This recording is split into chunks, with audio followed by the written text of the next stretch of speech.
Radványi Viki vagyok, 26 éves, és én egy délborsodi kisvárosban születtem, Mezőkövesden.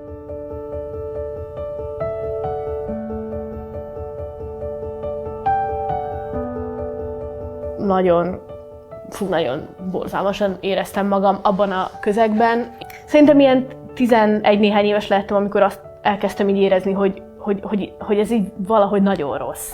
Talán ez az ilyen tehetetlen dű, ez nagyon meghatározta a kamaszkoromat is, és nagyon veszekedtem az összes tanárommal, és veszekedtem a szüleimmel, és mindenkivel, amikor mondjuk ilyen típusú társadalmi problémák szóba jöttek, vagy amikor buziztak az osztályban, de hogy valahogy azt éreztem, hogy ez nem elég, és nekem nem elég az, hogy én elmondhatom, hogy én mit gondolok, és ilyen borzasztóan egyedül éreztem magam attól, hogy nem tudom, hogy mi más lehetne még csinálni.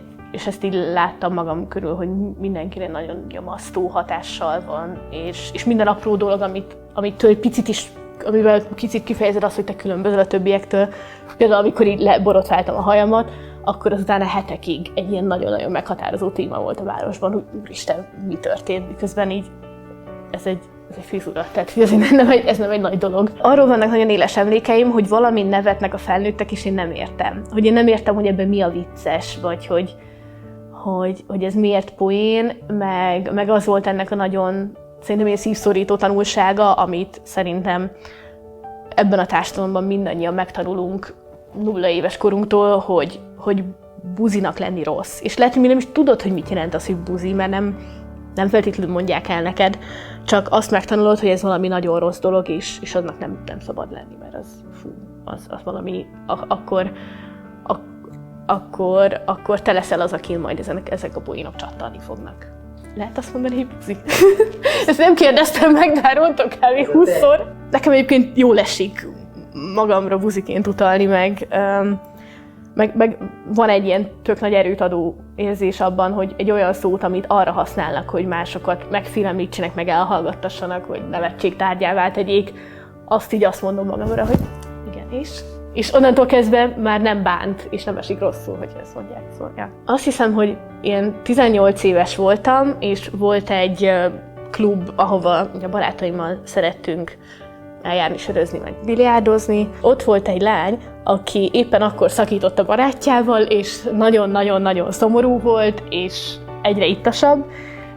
És akkor elkezdtünk beszélgetni, és akkor próbáltam meghallgatni, meg megvigasztalni, és így nem tudom, így mi történt, de hogy így egyszer csak az egyik pillanatban így megcsókolt. Akkor jöttem rá, hogy egy 10-es skálán ábrázolom azt, hogy mi az a boldogság, vagy az öröm, vagy az eufória, amit mondjuk át lehet élni egy csókolózás során, akkor én, amit mondjuk fiúkkal meg tudtam élni, az mondjuk a 10-es skálán egy ilyen 3-as, ez meg volt egy ilyen 9-es, de én addig azt hittem, hogy a 3-as a max. Az első ilyen LMBTQ kötődésű élményem az volt, amikor felkerültem Budapestre, hogy rögtön elmentem egy Pride-os képzésre, ami én nem gondoltam, hogy ennek a lépésnek bármi köze lehet az én szexuális orientációmhoz.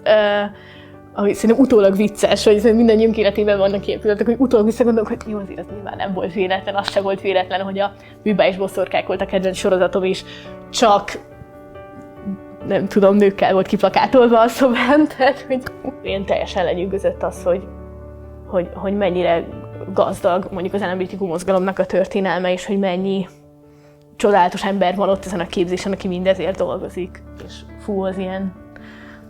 Most utólag mondanám azt, hogy ez ilyen hazatalálási élmény volt, de nyilván akkor ezt én még nem tudtam, de azt tudom, hogy én iszonyatosan jól éreztem magam. Hát én mindenképp azt tanácsolnám magamnak, hogy legyél magaddal sokkal kedvesebb, és sokkal türelmesebb, és például amiatt én nagyon rosszul éreztem magam, hogy én nem tudtam rögtön azonnal így definiálni a saját szexuális orientációmat is. És voltak is olyan arcok egyébként, akikkel találkoztam, hogy jaj, hát aki meleg, az már 12 évesen tudja, hogy meleg, és így azóta rájöttem, hogy így nem, nagyon sok emberből, és mindenkinek tök különböző a története. Például ezek miatt nem kell rosszul éreznem magam, vagy nem kell bűntudatot éreznem, vagy hogyha nincs azonnal egy ilyen adekvát válaszom arra, hogy én nem tudom, kikhez vonzódok, vagy kikkel szeretnék ismerkedni, az nem azt jelenti, hogy én hetero vagyok, hanem azt jelenti, hogy ezzel nekem dolgom van is, és ezt ki kell találnom. Minél több ember számára bújtam elő, és minél inkább komfortosabb lettem önmagammal, annál kevésbé érdekel, hogy ki milyen szót használ rám. Igazából, ha már tudják, hogy én nem vagyok hetero, akkor azt érzem, hogy már így meg vagyunk.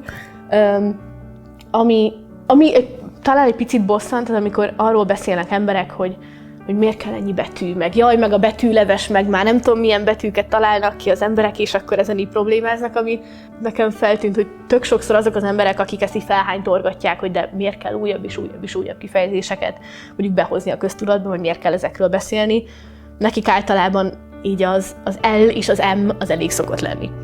És általában nyilván azoknak az embereknek szoktak lenni, vagy szokott fontos lenni az, hogy mondjuk minél pontosabban, vagy részletgazdagabban, vagy valósághűbben le tudják írni így a saját tapasztalataikat, hogy erről tudjunk beszélni, akik mondjuk nem melegek vagy leszbikusok.